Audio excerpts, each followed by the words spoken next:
Hello friends, আমার চ্যানেলে সবাইকে স্বাগত। আমি আজকে আপনাদের বানিয়ে দেখাবো ভেজিটেবল চপ।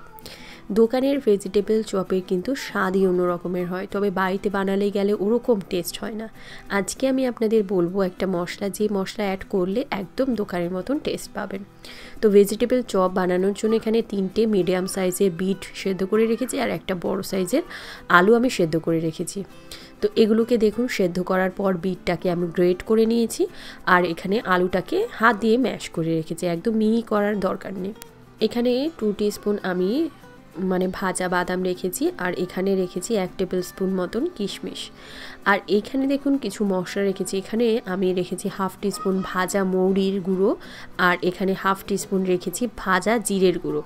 আর এইখানটায় আমি 2টো শুকনো লঙ্কা রেখেছি, এটাও হালকা রোস্ট করে আমি গুঁড়ো করে নেব। এবারে কড়াইয়ের মধ্যে সাদা তেল গরম করে 2টো কাঁচা লঙ্কা কুচিয়ে রেখেছিলাম দিয়ে দিলাম, আর দিয়ে দেবো আমি 1/2 টিস্পুন মতন গ্রেট করা আদা। ভেজিটেবল চপের মধ্যে কিন্তু ঝালের পরিমাণটা একদম কম রাখবেন। যদি লঙ্কা ঝাল হয় সেক্ষেত্রে একটাও দিতে পারেন। এর মধ্যে আমি ভাজা বাদামটা তেলের মধ্যে দিইনি, এই কারণে এটা আগে থেকেই ভাজা আছে। যদি বাদামটা পুরো কাঁচা থাকে সেক্ষেত্রে আপনার প্রথমে তেলের মধ্যে বাদামটা ভাজবেন, তারপরে কাঁচা লঙ্কা আর আদাটা দেবেন। এর মধ্যে আমি কিশমিশ দিয়ে দিলাম। এবারে এর মধ্যে দিয়ে দিচ্ছি পরিমাণ মতো নুন। ভেজিটেবল চপ বেশি ঝাল হলে ভালো লাগে না, একদমই একটু মিষ্টি মিষ্টি হলেই ভালো লাগে। তো সেই জন্য আপনারা কিন্তু ঝালের পরিমাণটা এর মধ্যে কম রাখবেন। এবারে একটু নাড়াচাড়া করে যখন বাদাম আর কিশমিশটা একটু লাল লাল হবে তখন এর মধ্যে আমি দিয়ে দেব সেদ্ধ করে ম্যাশ করে রাখা আলু। এই আলুটাকে একদম মিহি করে ম্যাশ করার দরকার নেই, একটু ক্রাম্বল করে নিলেই হবে। আর দিয়ে দিচ্ছি আমি গ্রেট করা এই বিটগুলোকে। আপনারা আলু আর বিটটাকে গোটাই সেদ্ধ করবেন, কেননা যদি আপনারা আগেই খোসা ছাড়িয়ে টুকরো করে সেদ্ধ করেন সেক্ষেত্রে অনেক পুরটা বেশি জলজলে হয় আর চপটাও অনেক বেশি বানাতে একটু অসুবিধা হয়। সেই জন্য গোটা সিদ্ধ করলেই আমার মনে হয় ভালো হয়। এবারে এই কড়ার মধ্যে মিডিয়াম আঁচ করে এটাকে ভালো করে নাড়াচাড়া করব। এবারে এর মধ্যে সেই শুকনো লঙ্কা যেটা আমি রোস্ট করে নিয়েছিলাম দিয়ে দিলাম, দিয়ে দিচ্ছি ভাজা জিরের গুঁড়ো আর একই সাথে দিয়ে দেব ভাজা মৌরির গুঁড়ো। অবশ্যই করে এর মধ্যে কিন্তু ভাজা মৌরির গুঁড়ো দেবেনই, তাহলেই এর মধ্যে কিন্তু সেই দোকানের মতন ওই ফ্লেভারটা পাবেন। দিলাম হলুদের গুঁড়ো আর 1 টেবিল স্পুন মতন চিনি। চিনিটা একটু বেশি দিতে হবে, মিষ্টি মিষ্টি হলে তবেই টেস্টটা ভালো লাগে। তবে আপনাদের যদি মনে হয় যে মিষ্টি কম করতে চান, কম করতে পারেন। এবারে এটাকে একদম সময় ধরে নাড়াচাড়া করে শুকনো করব, যতক্ষণ অবধি এটা একদম জলটা শুকনো হয়ে একদম নাড়ু পাকের মতন, একদম ডোয়ের মতন শেপ চলে আসবে। দেখুন একদম জলটা শুকনো হয়ে গেছে, এরকম শুকনোই করে নামাতে হবে। জলে থাকলে কিন্তু এই চপটাও পানসে লাগবে, ভালো লাগবে না। তো পুরটা আমি নামিয়ে ঠান্ডা করে নিয়েছি। এবারে একটা বোলের মধ্যে আমি নিয়ে নিচ্ছি 4 টেবিল স্পুন মতন ময়দা। যেহেতু আমি এটা একদম নিরামিষ করছি সেই জন্য আমি এর মধ্যে ডিম ইউজ করব না। আপনাদের যদি নিরামিষের ব্যাপার না থাকে আপনারা এই ব্যাটারটা ডিম আর কর্নফ্লাওয়ার দিয়েও করতে পারেন। আমি এখানে 4 টেবিল স্পুন মতন ময়দার সঙ্গে 1 টেবিল স্পুন কর্নফ্লাওয়ার বা আপনারা অ্যারারুট ইউজ করতে পারেন, তাহলেও হবে। এবারে এর মধ্যে আমি দিয়ে দিচ্ছি অল্প একটুখানি গোলমরিচের গুঁড়ো, 1/4 টিস্পুন মতন। এবারে অল্প করে জল দিয়ে একটা ঘন ব্যাটার বানাবো। এই ব্যাটারটা অতিরিক্ত ঘন হবে না, আবার একদম যেন পাতলা না হয়। আমি দেখিয়ে দিচ্ছি, দেখুন এরকম ঘন একটা ব্যাটার তৈরি করতে হবে। এবারে এটাকে আমি সাইডে রাখবো আর কিছু উপকরণ আমি নিয়ে নিচ্ছি। দেখুন এইখানে আমি ব্রেড ক্রাম্ব নিয়েছি, এই ব্রেড ক্রাম্বটা আমি সাইডে রাখছি। আর এই একটা বোলের মধ্যে আমি একটু ময়দা নেব, শুকনো ময়দা।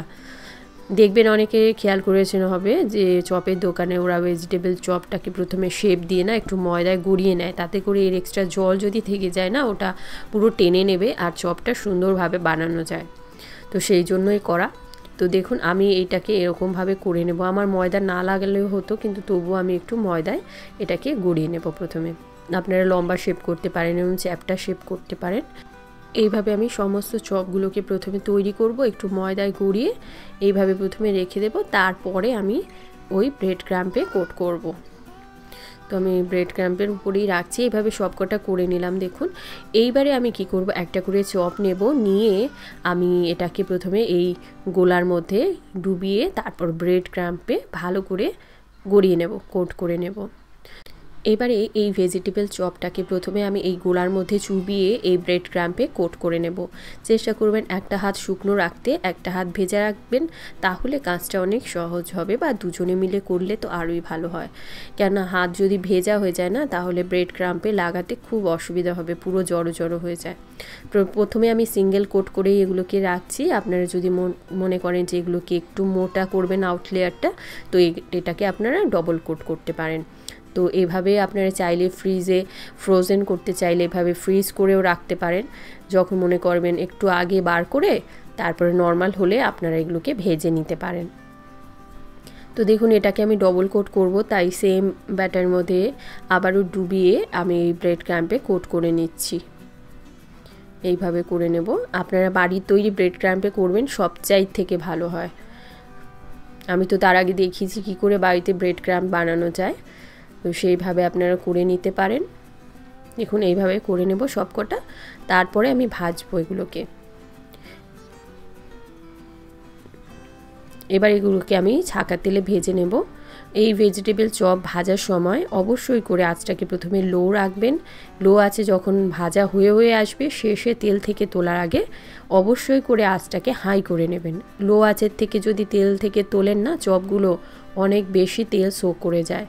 তো সেই জন্য এই চপগুলো তেলের থেকে তোলার আগে অবশ্যই করে আঁচটাকে হাই ফ্লেম করবেন, তারপর চপগুলোকে তেল থেকে তুলবেন।